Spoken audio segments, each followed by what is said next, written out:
Hello everyone, this is the Underdoll, and I've not commented or said anything about the whole Kobe Bryant incident because I felt that there hasn't been really much to say about it except that it is a huge tragedy for especially people close to the family and everyone who suffered from this helicopter crash. So not only his family but everyone involved. That seems to be forgotten about as well when it comes to this tragic accident. But I wanted to cover the people that have been commenting and using this tragedy to show their virtue and basically get attention on Twitter and so on social media in general. And this is what just disgusts me.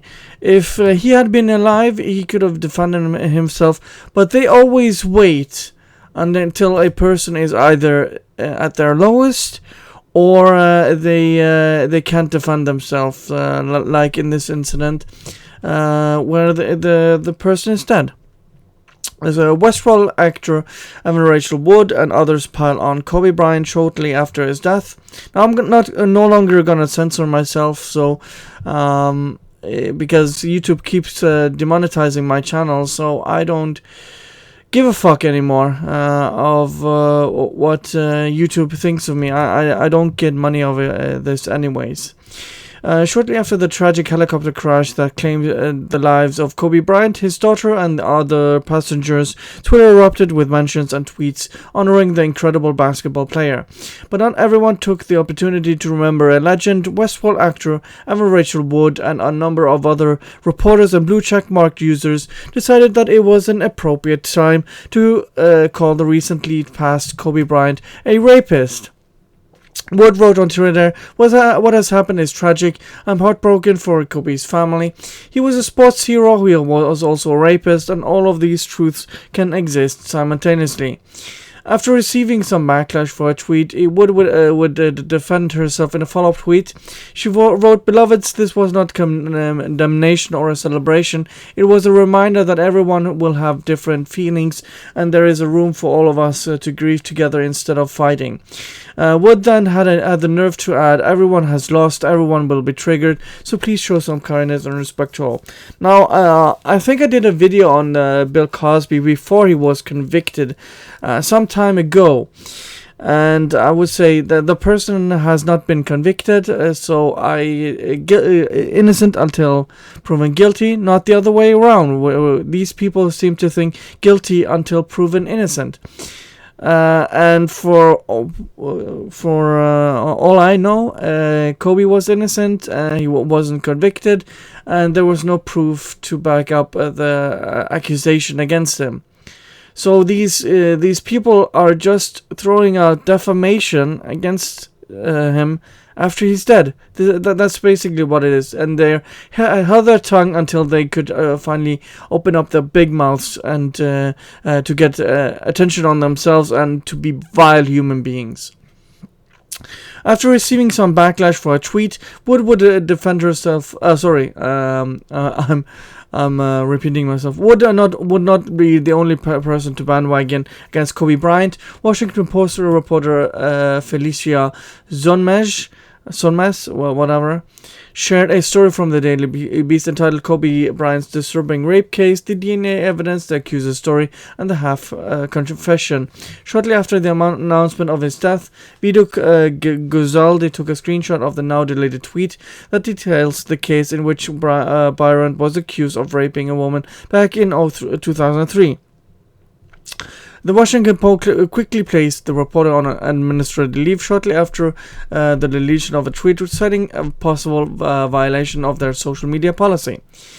Austin-based author Lauren Hugh also took to Twitter to call Bryant a rapist.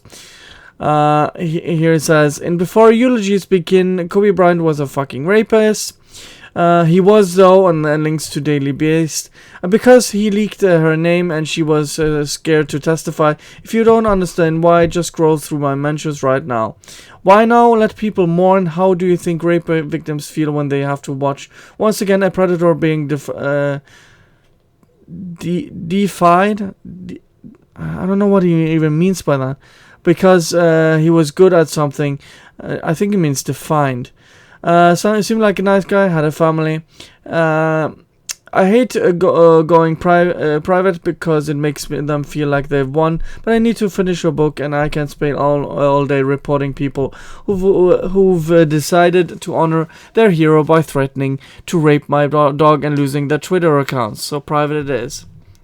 Stunning and brave.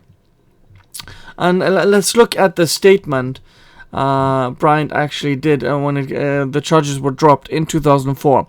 First, I want to apologize directly to the young woman involved in this incident. I want to apologize to her for my behavior that night and for the consequences she has suffered in the past year. Although this year has been incredibly difficult for me personally, I can only imagine the pain she had to endure. I also want to apologize to our parents and family members and my family and friends and supporters, and to the citizens of Eagle, Colombia. I also want to make it clear I do not question the motives of this young woman. No money has been paid to this woman. She has agreed to this statement will not be used against me in the civil case. Although I truly believe this encounter between us was consensual, I recognize now that she did not and does not view this incident the same way I did. After months of reviewing the discovery and listening to her attorney and even to testimony in person, I now understand how she feels that she did not consent to this encounter. I issue this statement today, fully aware while one part of this case ends today, another remains. I understand that civil case against me will go forward. That part of this case will be decided by and between the parties directly involved, and the incident will no longer be a financial or emotional drain on the citizens of the state of Colorado. I think that's a perfectly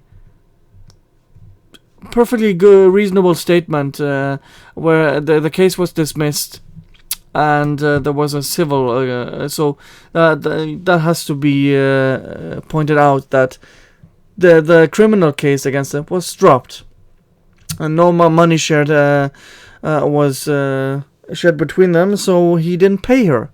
So anyone is saying that he did, that's a lie. As reported by Catholic news agency, Bryant would reiterate his innocence in an interview with GQ in 2015. Kobe told GQ, "The one thing that really happened during that process, I'm Catholic, I grew up Catholic, my kids are Catholic, I was talking to a priest." He added, "It was actually kind of funny. He looked at me and says, 'Did you do it?' And I say, 'Of course, Dad.' And then he asked, 'Do you have a good lawyer?' And I'm like, 'Yeah, he's phenomenal.' And so then he just said, 'Let it go, move on. God's not going to give you anything you can't handle, and it's in his hands now. This is something you can't control, so let it go.' And that was the turning point. While Wood and company quickly attacked Bryant after his death, others shared how Bryant was a devout Catholic man and family man. So now they actually go into his family history, and I mean, what happened, what he did as a personal, in his personal life, I should rather say, is none of our business, or was none of our business, is a more correct way to put it. Wendy Birch said, "I can confirm that Kobe Bryant, a devout Catholic, came to this early Sunday morning to worship. He was here between 6 and 7 a.m., just hours before the fatal crash. He came alone, as I am told he often did." That's basically the article. I'm gonna link it in the description below. I've seen also plenty of people attacking Kobe Bryant after this this crash, and I'm just disgusted. And people have no decency, and just to score attention, virtue points, to get attention on social media. That's what's really disgusts me. I mean, rest in peace, Kobe Bryant. You're one of the greatest to play the game. As far as I can tell, a really great guy. And people are just trying to ruin his name after he's now died. and I just feel sad for the family and everyone who died in the crash and their families, and hope they can somehow move forward and in this tragic time, and that they have friends and family around them to help them. That's all I can say. Anyways, thank you guys for watching, and see you guys next time. Bye.